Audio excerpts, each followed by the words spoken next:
اور اس حج کا مجھے ثواب نہیں، عذاب اور جہنم ملے گی۔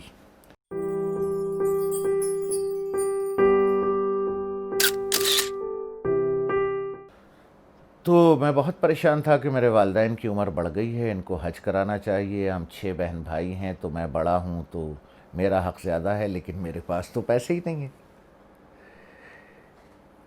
میں بہت پریشان تھا۔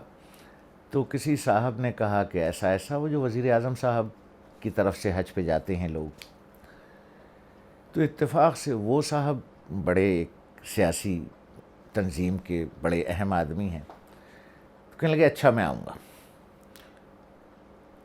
وہ ایک آدھ دن بعد تشریف لائے تو ان کے ساتھ میرے حافظے میں 4 سینیٹرز ہیں، 4 کو چلیے ایک سمجھ لیجئے، لیکن میرے حافظے میں 4 ہیں۔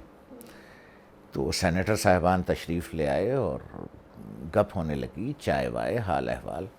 تو ان میں سے ایک خلیق آدمی تھے، انہوں نے کہا، چاروں بہت اچھے لوگ، میں نام نہیں لوں گا، میں نے سنا کہ آپ حج پہ جانا چاہ رہے ہیں۔ میں نے کہا جی سر۔ تو میں نے کہا سر وہ اصل میں اکیلا نہیں ہوں، میرے ساتھ 4 لوگ ہیں۔ ہاں، انہوں نے جب کہا کہ چلے جائیے، تو میں نے کہا نہیں سر میں اکیلا نہیں ہوں، ہم 4 لوگ ہیں، میرے 2 والدین اور بیوی۔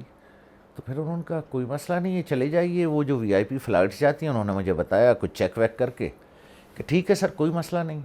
میں بھی بڑا خوش ہو گیا جناب، میں سچائی سے بات کروں کہ چلو یار، امی ابو کا حج بھی ہو جائے گا، پیسے بھی نہیں لگیں گے، وی آئی پی فلائٹ آنا جانا یہ وہ سب۔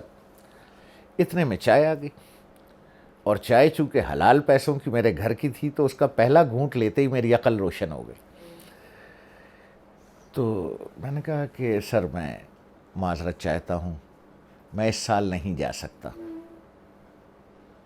تو حیران بھی، میں نے کہا سر کچھ ضروری کام مجھے یاد آ گئے ہیں، تو اس سال میں نہیں جا پاؤں گا۔ تو خیر جب وہ سینیٹر صاحبان چلے گئے، ان کی نوازش کے انہوں نے مجھے اکوموڈیٹ کیا، تو میرے دوست نے بہت مجھے، جیسے دوست برا بھلا کہتے ہیں، انہوں نے کہا کہ تم اتنے پریشان تھے اور اب وہ کہہ رہے ہیں کہ چلے جاؤ سرکاری حج پہ اور تم نے منع کر دیا، تم نے مجھے بھی شرمندہ کیا، کیوں؟ میں نے کہا سر بات یہ ہے کہ مجھے حکومت پاکستان تنخواہ دیتی ہے، سرکاری پیسے سے حج حرام ہوگا، اور اس حج کا مجھے ثواب نہیں، عذاب اور جہنم ملے گی۔ تو جو بھی ان کا نام ہے بالفرض عبداللہ، تو میں نے کہا یار عبداللہ، میں اس سرکاری حج کے ذریعے جہنم میں جانا پسند نہیں کروں گا، حج نہ ہو لیکن سرکاری حج پہ میں نہیں جاؤں گا۔